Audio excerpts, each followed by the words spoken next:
thanks very much. It's wonderful to be here with all of you, and humbling to be with this group of presenters who I've been wonderfully selected, and there's clearly some themes here that weave together so nicely, and I hope I can contribute to that, and I know that the following speaker will do that as well.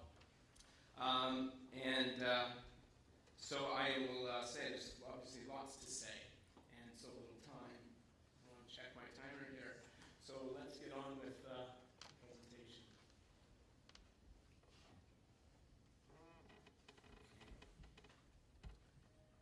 So over the years, I have had as some kind of a hobby, something that I've done with friends and family and in bar rooms and with colleagues, have made it a choice to ask this question. What are the greatest challenges facing mankind today? And it was an intellectual exercise. Maybe it was a way to start discussions with people. It's often prompted debate and argument, and often went way into the evening. No bears were involved, but we didn't do it last night. But also the question that went with that over the years was, and what would you do if you had that magic wand and you could solve one problem in the world? What would it be? And so I've asked this question, I've been lucky to ask this question to an awful lot of interesting people over the years. And one of those people who I had a chance to work with every year over a 7-year period, we would spend a week together with Jimmy Carter building homes for Habitat for Humanity. And it led to lots of long discussions and diners. And one question, of course, that I would have to ask him, and he said, David, very clearly, the single largest issue affecting mankind today is the chasm between rich and poor.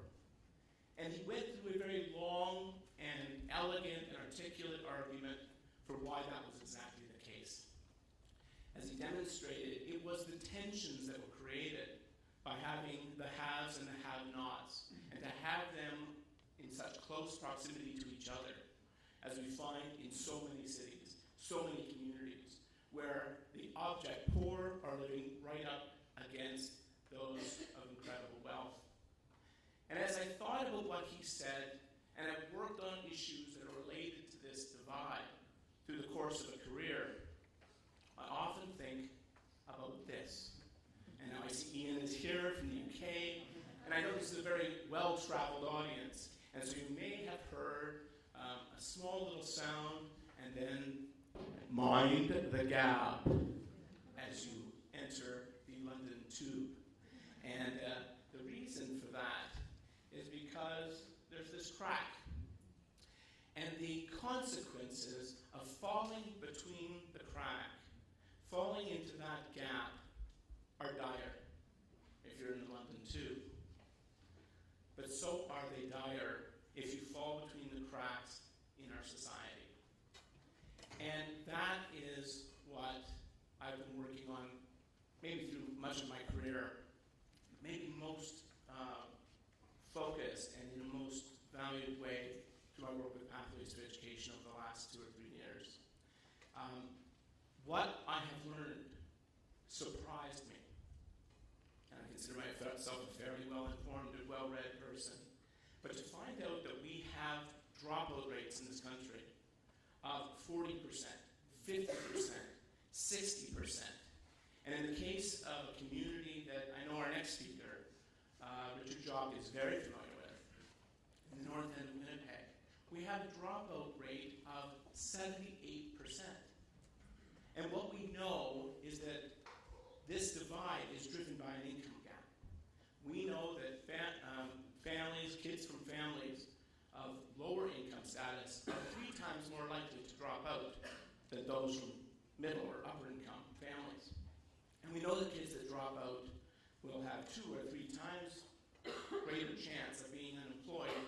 And then we know that that leads to a ripple effect of issues that relate to crime, drug use, disengagement in society, and so many other things. So we've worked with Pathways to Education to close this gap by trying to keep kids in high school and going on to post-secondary education. And our model is very simple. It's providing comprehensive support to youth from low-income communities and providing academic, social, financial support, and doing it with a caring adult who is there with them when they need it, as they need it, to help them negotiate the challenges of life.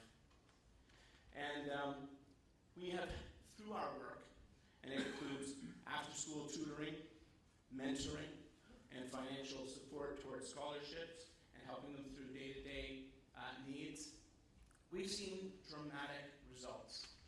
We've seen a 57% reduction in the number of at-risk youth already after their first year in the program. We've seen a 79% drop in the number of youth dropping out in the communities we serve. And we've seen a 300% increase in the number of kids going on from high school to post-secondary. In Regent Park, where the program began, when kids completed high school, the few that did, only 20% would go on to some kind of higher learning after that. It's now 80%.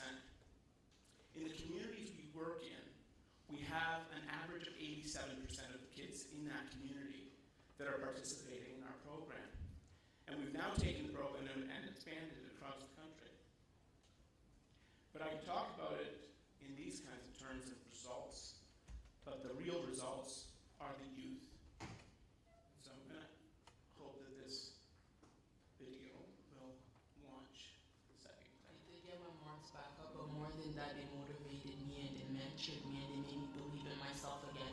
I can actually talk to people without being so scared, which is awesome, because it was a total flip of my personality. It really brought me outside of my shell because it was one way I can actually connect with people that are going through similar struggles. I was struggling in school. 50% of me was like, okay, whatever, I passed. Then I took the program more seriously, and when I did my 5th year, my marks just gradually got better and better. From day one, it was just like, needing to get into post-secondary. So what I did is focus on my studies, did really, really well, and I got accepted to all the universities that I applied for. Before Pathways, I didn't know what I wanted to do so much, and I didn't do so well in school. Here I am, living like just more than a statistic. I'm here and I'm just letting people know that, it works. It's hard for me to separate my family life from Pathway life because I find that it connects us together. The people there, they're really friendly, they're there for me, and I'm able to get the support I need, and that's home with a lot of family members.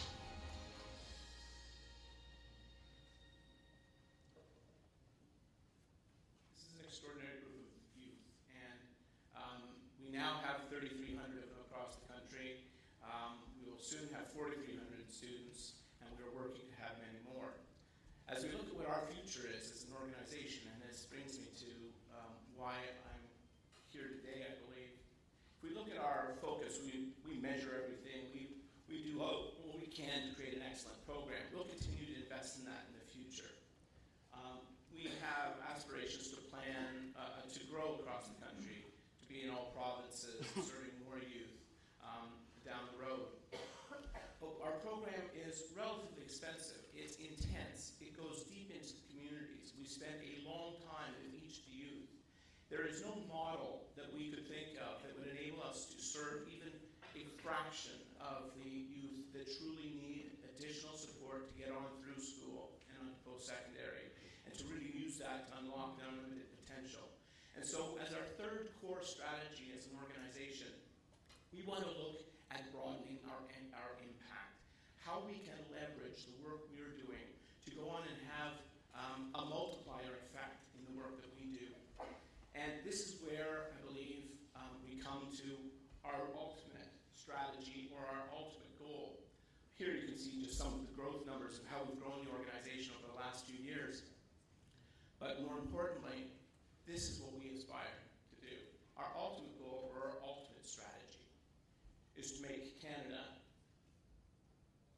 the graduation nation.